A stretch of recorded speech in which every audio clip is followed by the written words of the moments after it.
bring in Craig Smith, our director of scouting, who nailed last year's draft very well. Kudos to you, Smitty. Your thoughts on that? And would you be turning down that package for Aaron Rodgers? I wouldn't trade Aaron Rodgers for the world, that's for sure. I'd let him be a Packer for the rest of his career, and I think he probably will. Obviously, last year when they drafted Love, he got his nose out of joint, but what did he do? Took him to the NFC Championship game, and if things are a little different at the end, they're going to the Super Bowl. So Rodgers, to me, is a keeper. I guess a motivated, ticked-off Aaron Rodgers is the best Aaron Rodgers, and it worked. But hey, here's the thing. There's a trade proposal, Smitty, and you've been around the draft table, the war rooms for years. Why is it these trades go right to the last day? Like, if you wanted to make that trade, why wouldn't they do it last week or make the pitch? Why does it always come down to deadline day or when you're sitting at the draft table? That's a good question. I think a lot of times, guys they've got the draft board and they're thinking about what they're going to do with regards to the draft. And then, what about trades? What about this? What about that? And you never know. This could have, been brewing for a while. They've been talking with regards to the Bridgewater deal. They said that was going on for a bit. So who knows? There could be talks and it just doesn't come out. I think you never know what's happening. Like I always say, professional football, it's like watching a duck swimming, except for beneath, the crazy, but that's pro football. Yeah, well, that's what I'm reading a lot is a lot of lie. They're calling it lying, but it's more like misinformation. Because honestly, Craig, you've done these interviews. You've worked for how many teams? The media wants to know, what are you going to do? What are you looking at? As if you're going to say. Like, I'm sure the GMs would prefer to not do any interviews leading up to the draft. Well, when I was with any of those teams, if I said anything and somebody found that out, my bum would be out of a job. That's just the way it works. And it'd be nice to to give the fans more information, but it's a tough thing with regards to that. But it's very secretive all over the place. I'm looking at this, by the way. 6 p.m. tonight is when it starts, Mountain Time, where we reside on ABC, ESPN, and the NFL Network. So, for spits and giggles, have you done a mock draft, Smitty? How do you expect, say, the top 5 to go? Well, obviously the first 2 are locked, as far as I'm concerned. And I think, just hearing, I've been watching a ton of stuff, either on NFL Network or, online. And, Lawrence and Wilson, it seems like, that's a lock. That's going to be a done deal. I'm happy for both those teams. Like I said on Clark and Max's show, I said, Lawrence, when I seen him that first year, I would have taken him then. He was young and he still had a couple more years to go. So Lawrence was definitely the number one. Wilson's very interesting. He does so many things. He's got athleticism. He throws the ball well. So that's, I think those 2 are good. Then we come to San Francisco. There's been so much talk. Okay, what's going to happen? Is it going to be Mac Jones? Is it going to be Trey Lance? Is it going to be Fields? It depends on what they want. Mac Jones is not an athletic guy. Who cares?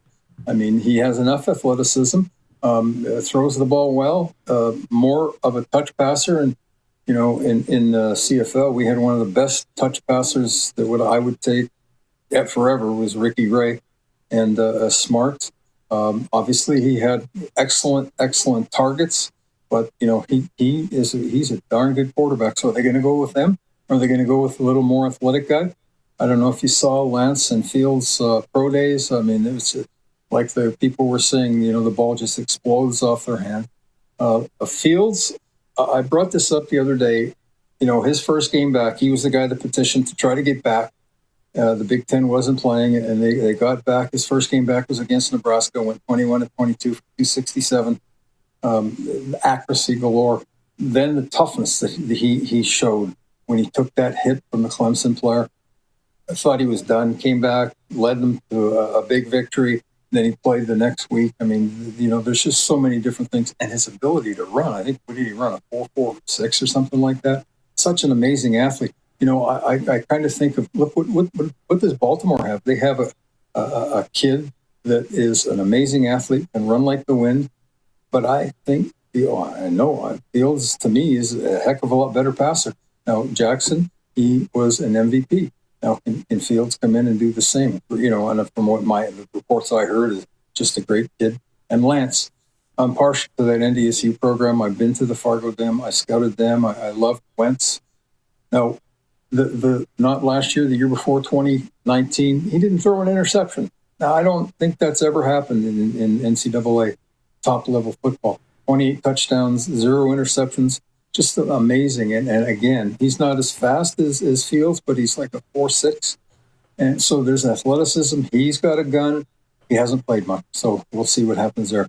And then, if I may, from our viewers, Alan, the intern, the Asian sensation, says, "Hey, Craig, which Canadian do you think will go off first in the draft? Because last year you said Chase Claypool second round, and you nailed that one. Who do you think it's going to be this year?" To me, it's a lock. Javonte Holland, a kid that played at Oregon. He's from the West Coast. I know his father, Robert Holland, who played in the CFL, was with BC Lions. When I was with the BC Lions early in the 2000s, he was training kids just a galore. He was great. He just worked hard with kids, trying to get them better. Now he's got a son, and the projection for him, for Holland, is a second round pick, and that's pretty darn high. But the kid has loads of ability. It'll be interesting to see what happens there. Smitty, what about this, though? Chuba Hubbard, what a mercurial person he is. Didn't have the best year this year. He's dropped from 3rd to 5th in the CFL prospect rankings. Does he get his name called this weekend in the National Football League? And would you take him if you were a CFL team? Oh, absolutely. I mean, the kid had a way better year the year before. I can't remember how many, was it 1,700 yards or something like that? I watched a bunch of Oklahoma State games this year, and they used 2 backs, and I was really surprised at that. I figured, why not feed Hubbard? But they didn't. They had another guy, and the other guy was pretty good too. So I guess they just wanted to do that and, keep the guy fresh. And so that's why his production wasn't as high. But that kid, he's definitely going to be drafted maybe 4th round. But yeah, what a fantastic, and what a story, coming from Edmonton, and all of a sudden one team, got him down. I think there were other teams, but he really liked Oklahoma State, which when you think of it, wow, he chose that. But yeah, great story. And absolutely, I would take him even down, he may never, just like Ruben Mays or what happened to him, but yeah, definitely take him in the CFL draft for sure. Interesting question here from Nelson Hackowicz. He says, maybe Craig can shed some light on the relationship between U Sports and the CFL. It seems rocky compared to the NFL NCAA relationship, and it's part of what is holding the CFL draft back from becoming an event. I don't think that's what's holding it back, but I've always thought the CFL and U Sports had a really good relationship, unless I missed something. No, you haven't missed anything. When I was everywhere, but especially with Saskatchewan, Brendan Temin made sure that we had a great relationship with everybody across Canada. And he sent me everywhere, and I made a point. I think that I have a good enough personality to represent a team very, very well. Went in and when you're a guest, you got to make sure that you're a guest and you're not overstepping your boundaries. You ask where you can go, you be polite and all that kind of stuff. And I made sure of that. We had a great relationship with all those, and it's easy. It's kind of funny. I keep on telling, I'd go to the NFL and do the NFL scouting for 4 or 5, 6 weeks, and then come home and get a cup of tea or something like that. And then I'd head out on the road starting in September and then go right until Vanier Cup. So it's amazing how many people that I know right across Canada with U Sport. And I don't think the thing about the draft is it's not like the NFL, and I said this on Clark's show the other day. It's when you're in the NFL and you're getting players getting drafted, those guys can come in and they can make immediate impact. And you have the ability to take a look at a lot of these guys because a lot of those games are on TV, and with U Sport they're not. And I really wish that they could. I bought the Canada West. I bought 2 packages. If there was 2 games on one night, they wouldn't allow me to watch 2 games with one package. So I bought 2 packages. So I get, my setup here. And so I'd watch it, so it's not, it's an impact and it's extremely important, but it's not like the NFL, so that we had a great relationship with U Sport. That's what I thought. You know what, Smitty, I'm going to let you go, but here's the thing. You're a hot commodity for interviews this time of year because of your knowledge, of course, and you're great at this. But let's bring them back next week, Clark, if you don't mind, and we will talk CFL draft leading up to Tuesday nights, and we'll recap what's gone on this weekend. Deal? Yeah, absolutely. All right, Smitty. Appreciate you, man. Thank you. You're looking great, by the way. How you feeling?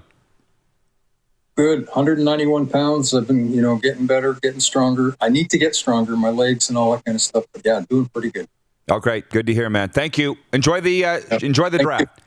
Craig Smith, our director of scouting, which health problems unfortunately derailed his scouting career, but he's back stronger than ever, or at least getting close to stronger than ever, and he'll be back scouting professionally soon. You're watching Rod Pedersen On Demand. For more of the Rod Pedersen Show, visit rodpedersen.com or follow Rod Pedersen on social media.